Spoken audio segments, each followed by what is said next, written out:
When people hear the word discipline, they often attach it to virtue.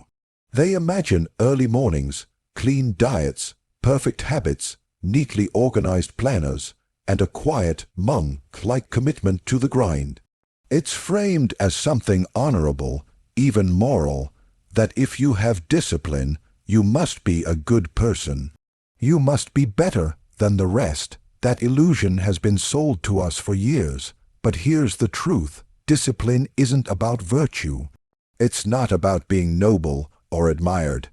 Discipline is ruthless. It is brutal self-control deployed with one cold objective: to bend reality to your will.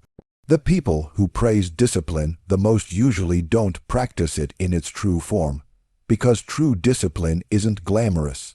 It's not about looking good or being praised. It's about control, primarily over yourself. And it's built by killing off the weaker voices in your head, day after day, without asking for a round of applause. Discipline isn't about doing the right thing because you're virtuous. It's about doing what needs to be done because results matter more than moods. It's about overriding excuses with execution, not once, but always. From a Machiavellian perspective, discipline is not a moral decision, it's a power move. It's a calculated act of self-engineering. Machiavelli didn't talk about virtue because he believed in purity. He talked about virtue as a tool for influence. In the same way, we don't adopt discipline because it makes us virtuous. We adopt it because it makes us dangerous. Real discipline is mechanical. It's unemotional. It doesn't care how you feel, it doesn't wait for inspiration, and it doesn't suffer indecision. That's the difference. Most people's version of discipline is just a loop of motivation. They feel focused for a week. They stick to the plan as long as it's exciting. And then the moment real resistance shows up, fatigue, boredom, discomfort, the show is over. Why? Because they're chasing the romance of discipline, not the reality of it. The reality is cold. It's surgical. It requires you to turn off parts of yourself, especially the soft parts. You think successful people are more disciplined because they're better human beings. No, they're more disciplined because they've trained themselves to do what most people won't, to shut down internal negotiations. They don't hope, they get things done. They decide they will, and then make sure nothing, not distraction, not emotion, not fatigue, gets in the way. Their actions are calculated, intentional, and often uncomfortable, but they keep going. Why? Because they know the world doesn't reward good intentions. It rewards finished products, sharp performance, and powerful outcomes. Discipline doesn't care how noble your path is supposed to be. It doesn't care about how aligned you feel. It's not spiritual, it's mechanical, a lever you pull, a switch you flip, and the people at the top, they treat it exactly like that. Watch them. The ones who operate with discipline don't wait for perfect conditions. They don't complain when things get tedious. They aren't hunting for passion every day. They're executing systems. Relentlessly, that's not romantic, that's ruthless, and it works. There's a reason most people admire discipline but don't embody it. Because when it's done right, discipline isolates you. You skip the parties to build. You ignore the praise to improve. You wake up tired, push through anyway, and repeat tomorrow. It's dull, it's repetitive, but it compounds in silence. And eventually, while everyone else is still figuring it out, you've already taken the throne. That's what discipline does. It takes you from average to elite without the need for permission. And make no mistake, discipline is about control. Control over your body, your mind, your time, your energy. You dominate through your decisions. And once you've mastered yourself, the rest follows, because discipline commands respect even when no one's looking. Especially then, that's what most people will never understand. They think discipline is about restriction. about saying no to fun. But it's not about saying no. It's about saying asterisk yes asterisk to something higher. The version of you on the other side of all the laziness, the weakness, the chaos. Discipline makes that version real. So no, discipline isn't a virtue. It's not a badge for the morally pure. It's a tool sharpened through repetition, defeat, and silence. It's not holy, it's hard, and that's exactly why it wins. Because in the real world, discipline isn't noble, it's necessary. Most people don't fail because they don't know what to do. They fail because they wait to feel like doing it. That's where discipline dies, in the waiting room of emotion. We've been sold this soft version of success, where we chase inspiration, where we expect motivation to show up like a friend pushing us forward. But anyone who's truly done something hard, who's built something from the dirt up, knows that discipline is not emotional. It doesn't care how inspired you are. It doesn't care if your heart is in it. That's the lie, the truth. Real discipline is cold execution. It's doing what has to be done when your mind is screaming not to. We've all been there. You don't feel like working out. You don't feel like opening that laptop, making that call, confronting that problem, showing up one more time. Your mood whispers reasons to delay. You're tired, you've earned a break, just skip today. That internal dialogue is comforting, but it's also the trap. That's the voice of defeat, not because it's loud, but because it sounds reasonable. Discipline isn't listening to that voice. Discipline is killing that voice before it even finishes a sentence. That's what separates winners from wishers. Discipline eliminates the luxury of choice in moments where feelings are loudest. And this is something Machiavellians understand better than anyone. Emotions are useful, but only when you control them, not when they control you. When you're led by emotions in moments that demand precision, you become unreliable. You become weak, because in reality, the work doesn't care if you're in the mood. The opportunity doesn't care if you're anxious or tired. And the world certainly doesn't pause and wait for you to be ready. Discipline means removing negotiation from your routine. The decision's already made. You get up, you work, you execute whether you're on fire or barely hanging on. Think about any high-level performer in sports, business, war, politics. Do you think they're always motivated? Always inspired? No. Half the time, they don't want to show up either. The difference is, they do it anyway. Because to them, how they feel doesn't get to decide how they move . We live in an era obsessed with feeling good. But feeling good is not the point. Victory comes from doing what's required regardless of how you feel. If anything, the greater the resistance, the more powerful the outcome on the other side. When you learn to override your mood, you become lethal. Because most people are trapped by emotions they don't even realize are optional. You don't need to feel inspired to act. And you certainly don't become disciplined by waiting on a spark. You build discipline by acting in the absence of motivation, by training your mind to obey your mission, not your moods. That level of self-command is terrifying to people who always need external fuel.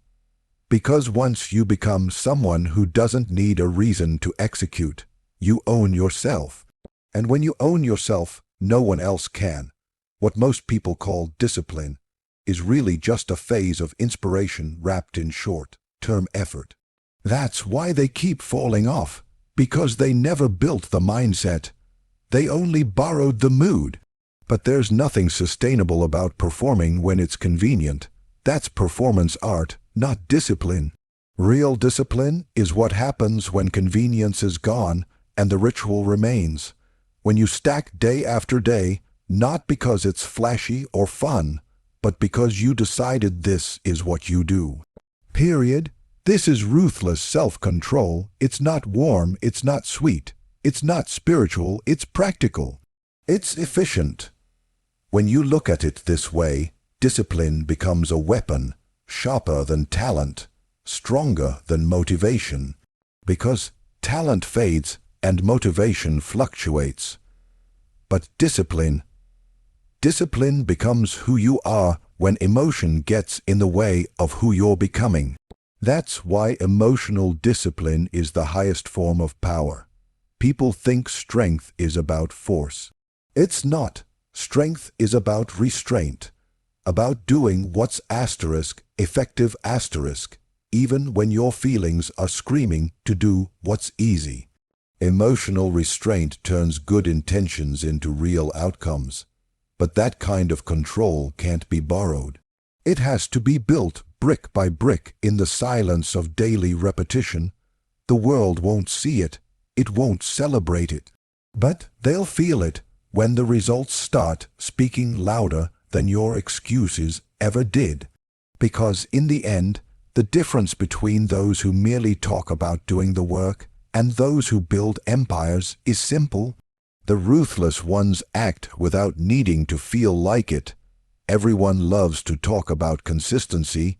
You hear it in every self-help book, every motivational speech, every success podcast. Be consistent. Show up every day. Sounds simple, right? But here's what most of them won't admit. Consistency is a sacrifice. And not the kind that's romanticized with a soundtrack and a before and after story. No, consistency in real life is brutal. It means doing the same difficult thing over and over, often in silence, with no applause, no recognition, and no guarantee of reward. That's where most people tap out. Not because they lack dreams, but because they lack the stomach for repetition without validation. See, the price of consistency is comfort. You can't have both. If you're truly consistent, it means cutting out distractions when the world around you worships them. It means staying focused on your path while everyone else drifts from trend to trend, changing life plans every few months like outfits. Consistency isn't sexy, it's not fast, and it doesn't give you a dopamine hit every time you choose it. That's why most people admire it from a distance but never live it. Because to live it is to make a conscious decision to suffer in the short term for power in the long term. And power is exactly what it gives you, not just over your craft, but over yourself. The Machiavellian mindset sees consistency not as a feel-good principle, but as a weapon. It's not about building discipline so you feel better about your effort. It's about building leverage. Real consistency turns you into a machine, one step ahead while everyone else is stuck restarting, resetting, rereading, reinventing. The disciplined few don't need a new plan every month because they execute the one they have. They don't need to start over because they never stopped. Think about how rare that is. In a world obsessed with novelty, the consistent individual becomes impossible to compete with, not because they're more talented, but because they simply never stop sharpening the blade. That's what separates the ruthless from the romantic. The romantic wants to feel like they're on the right track. The ruthless just get on the track and walk it until they reach the end, whether it takes a month or a decade. And yes, it's lonely. Yes, it's boring. But that's the cost, because consistency demands that you become immune to impulse, that you silence the part of your mind constantly begging for a break, a detour, a shortcut. That part of you. It's weak, it's not your friend, it's your oldest enemy. And if you don't learn how to silence it, it will run your life. The harsh truth is, you're either driven by purpose or by preference. If you're driven by preference, you'll only show up when it's convenient, when you feel good, when the energy's right, when you're in the mood. But if you're driven by purpose, you show up regardless. You do the workout even when you're tired. You make the call even when it's awkward. You stay up learning when everyone else is out escaping. That's the difference. And over time it compounds, because every day you choose consistency, you gain something that compound. Minded people understand, and emotionally driven people never will. Momentum. Momentum is a force that only the consistent know how to summon. It can't be faked. It can't be downloaded or bought. It's earned hour by hour in the quiet, and once you have it, everything else becomes easier, not because life gets lighter, but because your mind gets stronger. You begin to trust yourself, your identity changes, you're not just someone trying anymore, you're someone becoming. And that shift, that's where real separation happens. Because most people live in a constant state of internal negotiation. They're always debating with themselves. Should I do it today? Am I tired? Do I feel like it? The consistent don't ask those questions. They've already answered them, and still, people will call it obsessive. They'll say you need more balance, more rest, more room to breathe. But they don't understand what you're building. They don't see the war you've declared on mediocrity. Let them talk, let them rest. When the dust settles, they'll understand. Because if you can master consistency, you'll outlast everyone relying on intensity. Intensity is exciting, but it burns out fast.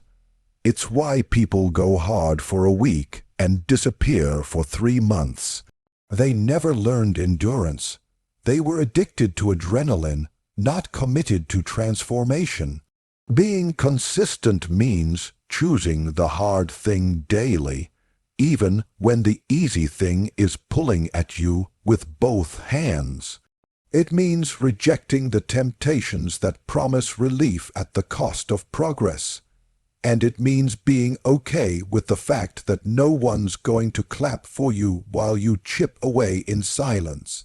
Because power isn't built in the spotlight, it's built in the shadows.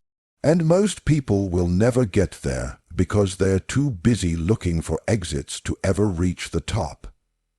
Everyone loves the idea of balance.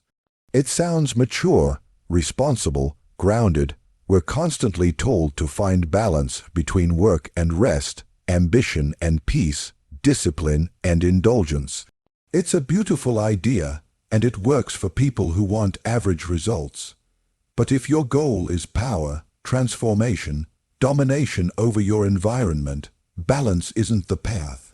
Control is. Control over chaos, control over impulses, control over your time, your direction, your mind. The Machiavellian mindset doesn't seek balance. It seeks to impose order, to take what's wild and unpredictable and bend it into structure. That's what real discipline is, not some shame-fueled grind, but the architecture of power. Discipline is often misunderstood as self-denial, but that's not quite it. It's not about denying yourself pleasure, comfort, or rest. It's about putting those things in their proper place, behind the mission, behind the system you've chosen to follow regardless of circumstance. That is the difference between someone trying to stay balanced and someone building true self-control. One reacts to life, the other designs it. Discipline gives you structure that doesn't break when life gets messy. It creates rules you follow, systems you trust, and a baseline you return to, even when everything around you is collapsing. Life is chaos by default. Things will go wrong. Your motivation will vanish. Deadlines will shift. People will disappoint you. You will disappoint yourself. And if your discipline isn't stronger than your chaos, you'll collapse with everything else. That's what we're really saying when we talk about discipline as control. It's your shield against entropy. It keeps you moving with direction in a world that thrives on distraction. Most people aren't failing because they made one bad decision. They're failing because they have no system to return to, no standard, no foundation, just a constant series of reactions dressed up as intention. Anyone can get locked in for a week or ride the high of a good start. but eventually life hits. And when it does, people start grasping for balance. They slow down, start making compromises, drop the habits they were proud to talk about on day one. They tell themselves they're recalibrating, that they're being kind to themselves. But the truth, in most cases, they just weren't built for the pressure. They didn't create a system that could survive impact. Because they weren't aiming for control, they were chasing a feeling, a vibe. And vibes don't last under fire. Control is not about rigidity. It's about reliability. You can bend but never break because discipline has given your life a spine. Without it, you drift. You float through cycles of productivity and burnout, clarity and confusion. But with it, you dominate, even when you don't feel like it, even when things go wrong, especially when things go wrong. That's when discipline reveals its true value in crisis, not comfort. It's what kicks in when you're exhausted, overwhelmed, or halfway through convincing yourself not to try. It's the system that saves you from yourself. Think about any top performer, athlete, entrepreneur, leader, strategist. What do they all have in common? They may come from different worlds, but one thread connects them all. They don't leave their success to chance. They have routines, rituals, standards. And they don't abandon those standards just because the world starts spinning. In fact, the more chaotic things get, the more they double down on control. That's the mindset. Let everything else fall apart. I stay locked in. Let the noise be loud. I stay locked in. Most people spend their lives running from discomfort, which is why they keep running in circles. Discipline is the opposite. It meets discomfort head on. It builds systems to thrive inside it. And the more chaos life throws your way, the more you tighten that system. You don't panic. You don't retreat. You adjust inside structure. That's real strength, not the illusion of balance, but the muscle of control. Now, don't misunderstand this. It's not about becoming robotic or soulless. It's about becoming dangerous in a world designed to keep you distracted. It's about reaching a point where chaos doesn't shake you because you've trained for it, where laziness doesn't derail you because you've already built your fallback structure, where setbacks don't destroy your momentum because your system is stronger than circumstance. That's what control gives you. Freedom not from discipline, but asterisk through asterisk it. And yes, this kind of discipline isolates you, not because you're cold, but because you're clear. Clarity is lonely. Most people don't like being around someone who's focused, not because they hate your discipline, but because it reminds them of their lack of it. It exposes their excuses. That's why they call you obsessive, rigid, extreme. It's not really about you. It's about how your control burns through their chaos. And that's a fire they're not ready to touch. So no, balance isn't the answer when the goal is transformation. Balance won't keep you grounded when life goes sideways. It won't give you an edge. It won't build momentum. It may keep you comfortable, but it will never make you unshakable. Because real discipline isn't about balance. It's about control that never breaks.